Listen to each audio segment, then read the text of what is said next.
도나우 강이 범람하여 헝가리 수도 부다페스트 중심부의 강변을 침수시켰습니다. 목격자들은 피해를 입은 지역 중 한 곳에서 영상을 촬영했습니다. 영상에는 헝가리 국회의사당 건물 앞의 지역이 물에 잠긴 모습이 보입니다. 도나우 강의 수위가 눈에 띄게 상승해 처박혀 있던 배들이 강변난 난간과 시각적으로 같은 높이에 놓였고 강을 따라 이어진 도로는 물에 잠겼습니다. 토요일 아침 오전 5시경 도나우 강의 수위가 최고치인 830cm에 도달했습니다. 그 이후로 물이 점차 빠지기 시작했습니다. 범람한 도나우 강은 이미 도시의 중심부 도로들을 침수시켰고 물은 도로 표지판과 신호등 높이까지 상승했습니다. 부다페스트 주민들은 가스와 전기가 끈 가능성에 대해 경고를 받았습니다. 9월 12일 이후로 폭우와 홍수가 루마니아, 오스트리아, 체코, 이탈리아, 헝가리, 슬로바키아를 강타했습니다. 이러한 기상이변은 폭풍 보리스에 의해 발생했습니다. 전날 사이클론 보리스가 몰도바를 강타하여 국가의 여러 지역에서 대규모 홍수가 발생했습니다. 특히 중앙부와 남부 지역이 크게 피해를 입었습니다. 물이 논밭과 집을 침수시키며 농경지에 큰 피해를 주었습니다. 수십 개의 마을이 전기가 끊겼고 상황은 더욱 악화되었으며 키시너우는 사실상 마비 상태가 되었습니다. 거리는 강처럼 변하고 교통이 중단되었으며 많은 주민들이 일터나 학교에 갈 수 없었습니다. 사이클론은 갑작스럽게 발생했습니다. 기상학자들의 경고와 오렌지 기상 경고 코드가 발령되었음에도 불구하고 강수량의 강도는 모든 예상을 초과했습니다. 주민들은 강한 비를 예상했지만 실제로 발생한 상황은 모두를 놀라게 했습니다. 일부 지역에서는 몇 시간 만에 한 달치 강수량에 해당하는 비가 내렸고 이로 인해 재앙적인 결과가 초래되었습니다.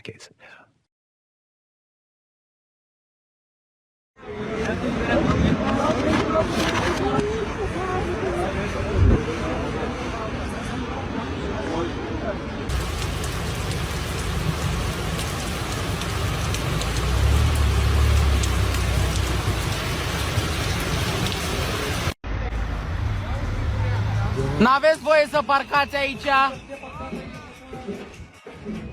몰도바의 중앙부와 남부 지역의 논밭이 물에 잠기면서 수확과 지역 농민들의 재정적 안정이 위협받고 있습니다. 비에 대한 보호가 되어 있는 집에서도 지붕이 강한 물살을 견디지 못해 주민들은 양동이로 물을 퍼내야 했습니다. 많은 사람들이 집을 잃었고 당국은 인도적 지원 물자의 공급을 조직했습니다. 강력한 비로 인해 파괴적인 홍수가 발생할 위험이 있어 일본 중부의 4도시에서 수만 명이 대피했습니다. 일본 기상청은 가장 높은 수준의 비상 경고를 발표하고 비가 여러 현에 계속 내리고 있어 재난의 가능성을 경고했습니다. 와지마시에선 약 18,000명이 집을 떠날 수밖에 없었고 인접한 스즈시에서도 12,000명이 대피했습니다. 두 도시는 본주 이시카와 현에 위치해 있습니다. 북부에서는 니가타 현과 야마가타 현에서 또 만여 명이 대피해야 했습니다. 상황은 점점 더 심각해지고 있습니다. 12개의 강이 범람하여 도시와 마을이 침수되었습니다. 와지마에선 전체 거리들이 물에 잠겼고 지역 당국은 이시카와 현의 3개 강이 넘쳤음을 확인하여 주변 지역에 심각한 영향을 미쳤습니다. 구조 서비스는 피해를 최소화하고 추가 파괴를 방지하기 위해 적극적으로 작업하고 있습니다. 소방재난관리청에 따르면 최소한 한 채의 집이 산사태로 파괴되었지만 정확한 피해 규모는 아직 알려지지 않았습니다. 이 지역은 이미 재난에 직면해 있었습니다. 올해 초 와지마와 스즈는 새해에 발생한 지진으로 큰 피해를 입었습니다. 규모 7.5의 지진으로 최소 236명이 사망하고 건물과 인프라가 파괴되며 화재가 발생하고 지금도 눈에 띄는 파괴의 흔적이 남아 있습니다. 복구 작업은 계속되고 있지만 주민들은 다시 자연의 힘에 직면하게 되었습니다. 최근 몇 년 동안 일본은 강한 비로 인한 치명적인 홍수와 산사태를 포함한 극단적인 기상현상에 자주 직면하고 있습니다.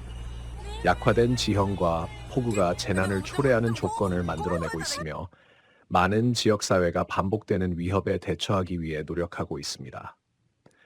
이러한 드문 사건들은 점점 더 빈번해지고 있어 국가는 변화하는 기후에 적응해야 합니다.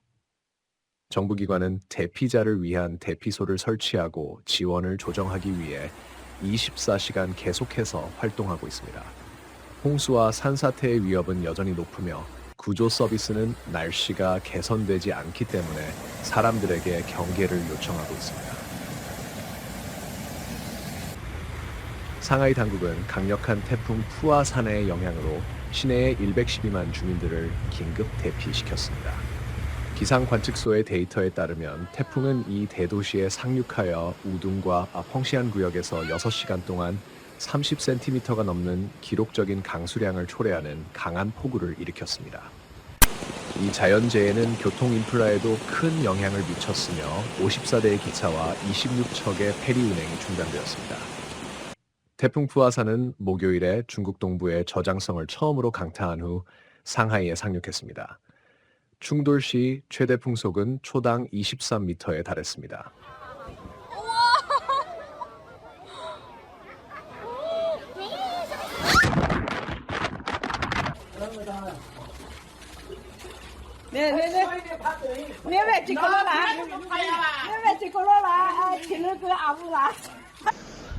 이번 주 초 상하이는 이미 75년 만에 최강 태풍 베빙카의 영을 받았다는 점도 주목할 만합니다. 주요 영향은 3천만 명이 거주하는 상하이에 미쳤습니다. 베빙카는 지난 주말 일본 남쪽 섬들의 동쪽에서 형성되어 서쪽으로 이동하며 중국의 상하이를 강타했습니다. 이는 지난 75년 동안 도시가 직면한 가장 강력한 태풍이었습니다. 풍속은 시속 150km에 달하며 사피르 심프슨 척도에서 1등급 허리케인에 해당합니다. 태풍은 일반적으로 도시 남쪽에서 상륙합니다. 상하이는 과거에 유사한 재해를 만난 적이 2번뿐이며 그 해는 1949년과 2022년이었습니다. 이탈리아 북부의 에밀리아 로마냐 지역에선 중앙 및 동유럽에서 최소 24명의 목숨을 앗아간 폭풍 보리시로 인해 인구 대피가 진행되고 있습니다. 수요일 오후 에밀리아 로마냐에서 시작된 폭우는 브리지겔라의 마르제노 마을에서 홍수를 일으켰습니다. 물이 하류로 흘러내려 파괴를 초래하고 사람들의 생명을 위협했습니다.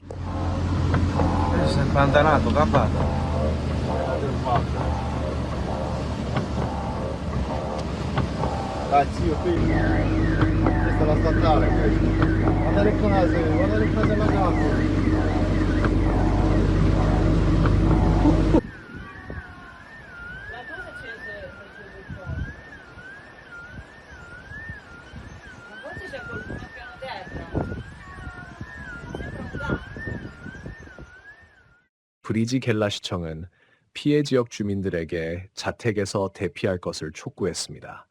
볼로냐의 사베나 강 수위도 급격히 상승하여 피해 지역의 주민들이 1층과 지하에서 대피해야 할 필요성이 있었습니다. 일부 도로는 산사태로 인해 차단되었습니다. 에밀리아 로마냐와 인접한 마르케주에선 폭풍 경보가 발령되었습니다. 학교는 폐쇄되었고 사람들은 여행을 피하고 재택근무를 권장받고 있습니다. 여러 주에서는 기차 운행이 중단되었습니다. 홍수로 인해 약 1,000명이 대피하였고 2명은 실종된 상태입니다. Sul tetto aspettiamo l'elicottero che ci venga a prendere.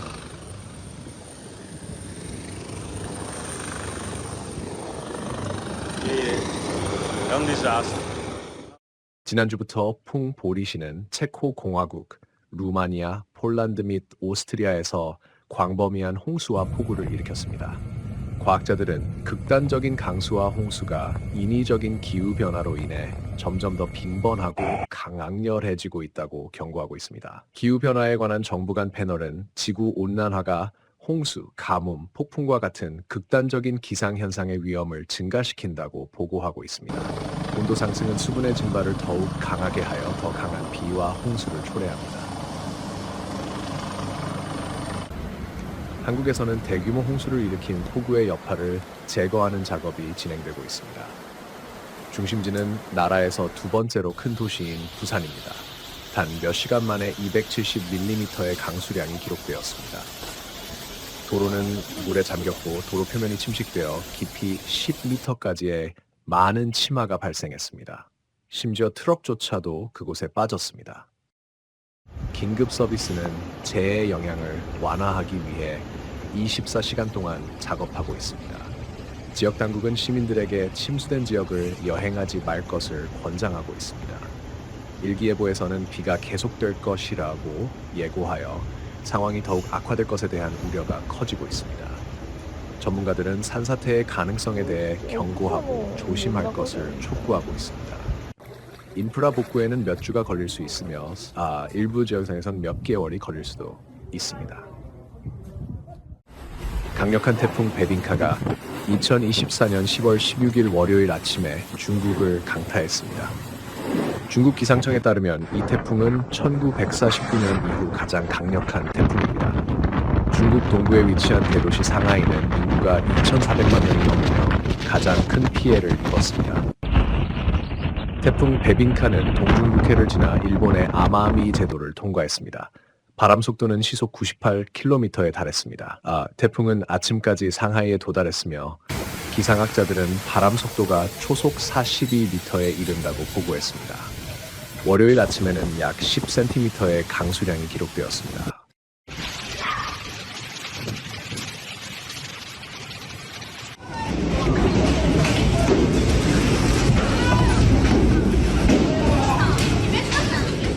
일요일에는 상하이가 다가오는 태풍에 대비하기 시작했습니다. 항공편이 취소되었고 도시의 페리 서비스가 중단되었습니다. 중국 기상청은 태풍으로 인해 가장 높은 적색 경보를 발령했습니다. 태풍은 나무를 쓰러뜨리고 광고판을 파괴했습니다. 소셜미디어에는 태풍의 피해를 담은 영상이 퍼지고 있으며 많은 전신주가 넘어지고 건물의 외벽이 벗겨진 모습이 담겨 있습니다.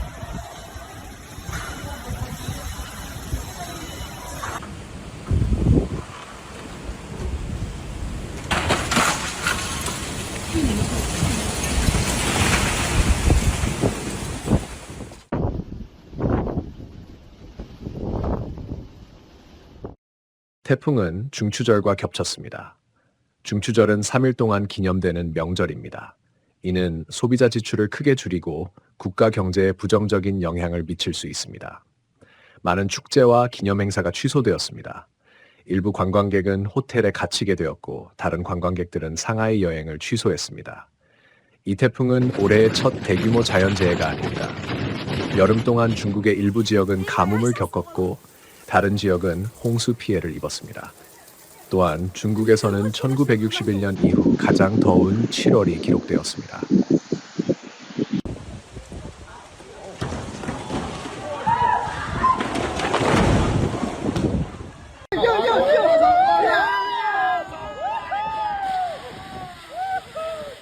중국 기상청은 베빈카가 형성된 곳에서 또 다른 태풍이 생성되고 있으며 이번 주말에 상하이와 주변 지역을 강타할 수 있다고 경고했습니다. 태풍으로 인한 인명피해나 부상자는 아직 보고되지 않았습니다. 40만 명 이상의 주민이 자택에서 대피했습니다. 보통 베빈카는 인도의 고아 지역 전통 디저트로 층층이 쌓인 케이크입니다. 이 케이크의 레시피는 포르투갈의 선교사인 베비아나에 의해 처음으로 이 지역에 전해졌습니다. 중국만이 극단적인 날씨에 영향을 받은 것은 아닙니다. 지난주 동남아시아는 파괴적인 태풍 야기에 직면했습니다. 이 태풍으로 인한 사망자 수가 200명을 넘었다고 보도되었습니다. 강한 비가 베트남, 라오스, 태국, 미얀마를 강타하였고 이들 나라에서는 산사태와 홍수가 발생했습니다. 매년 이 시기에 동남아시아는 강한 몬순 비를 경험하지만 기후변화로 인해 강수량이 더욱 증가하고 있습니다. 이것은 태풍의 형성에도 영향을 미쳐 태풍이 해안 근처에서 형성되고 점점 강력해지며 더 빠르고 오래 육상에서 활동하게 됩니다. 남아프리카의 콰줄루나탈주에서 드물고 강력한 눈보라가 발생하여 지역을 마비시키고 수천 명에게 심각한 어려움을 초래했습니다. 국가에서 가장 중요한 도로 중 하나인 3번 도로가 이례적으로 강한 눈보라로 인해 완전히 차단되었습니다. 이로 인해 여행자들은 특히 모닝사이드와 플라자 투일라 사이에서 대체 경로를 찾을 수밖에 없었고 이동이 거의 불가능해졌습니다. 헬리콥터조차 이 상황을 도와줄 수 없었습니다. 3번 도로는 남아프리카의 중요한 경로로 특히 항구 도시 더반으로 화물을 운송하는 데 필수적입니다. 화물 운송의 중단은 수백만 톤의 화물이 지연되기 때문에 상당한 경제적 영향을 미칠 것으로 예상됩니다. 이 혼잡한 도로의 갑작스러운 폐쇄는 긴 줄을 초래할 수 있으며 제설 작업에는 며칠 또는 몇 주가 걸릴 수 있습니다.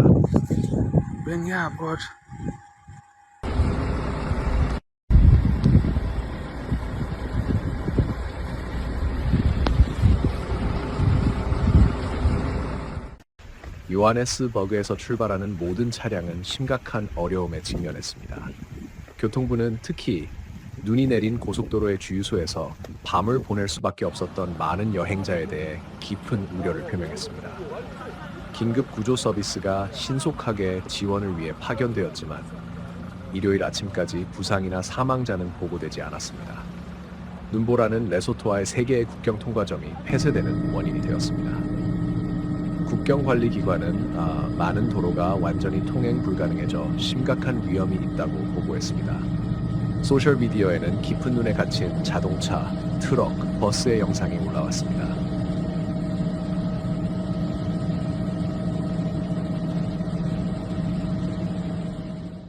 남아프리카 기상청은 이 지역의 위험한 조건에 대한 경고를 발령하며 눈보라가 가축의 죽음과 농작물 손상을 초래할 수 있다고 경고했습니다. 여러 지역의 산악 통로는 완전히 차단되었습니다. 많은 농촌 지역에서 필수 서비스에 대한 접근이 차단되어 주민들이 고립되었습니다. 눈이 계속 내리고 있어 일부 지역은 접근할 수 없게 되었습니다. 사망자는 보고되지 않았지만 강한 눈보라는 주 전체에 심각한 영향을 미쳤습니다. 학교와 기업은 폐쇄되었고 공공 서비스는 전력 공급에 어려움을 겪고 있습니다.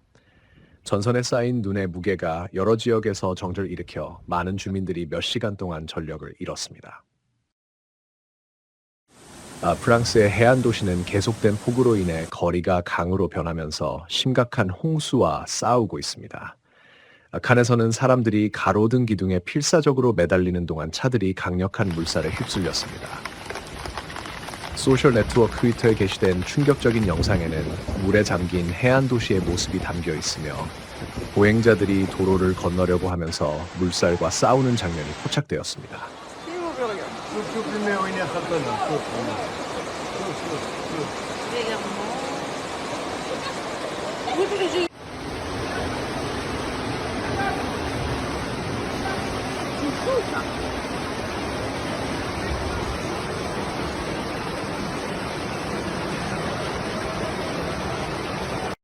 프랑스 국립기상청 메테오 프랑스는 현재도 유효한 긴급 홍수 경보를 발령했습니다.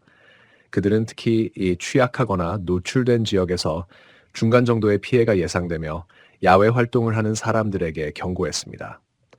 주민들은 경계를 늦추지 말고 최신 날씨 업데이트를 확인할 것을 권장받았습니다. 다른 바이럴 영상에서는 쓰레기통이 물에 잠긴 거리에서 떠다니고 차량들이 거의 완전히 물에 잠긴 모습이 보입니다.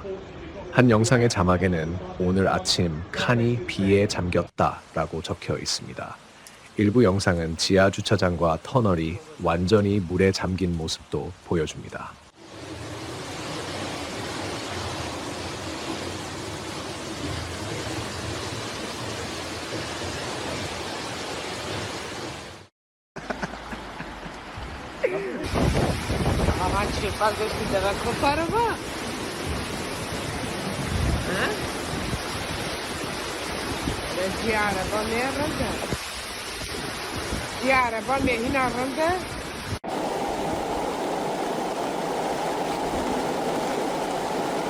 가장 큰 피해를 입은 곳은 레피블리크 지역으로 특히 차량과 도로에 심각한 피해가 발생했습니다.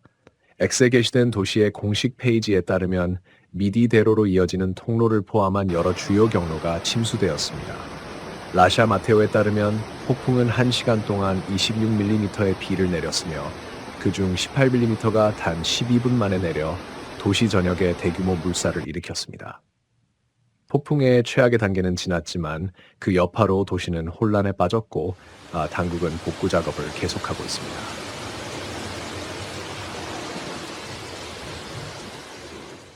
포르투갈의 남서부에 위치한 아베이루 지역에서 산불로 인해 2명의 사망이 확인되었습니다.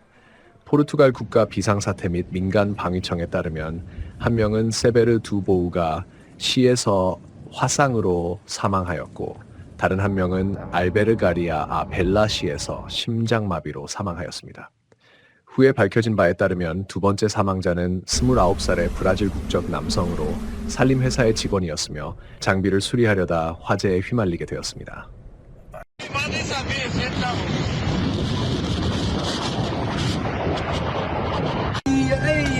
Casa dele aqui dentro. Albergaria. Agora, ao vivo.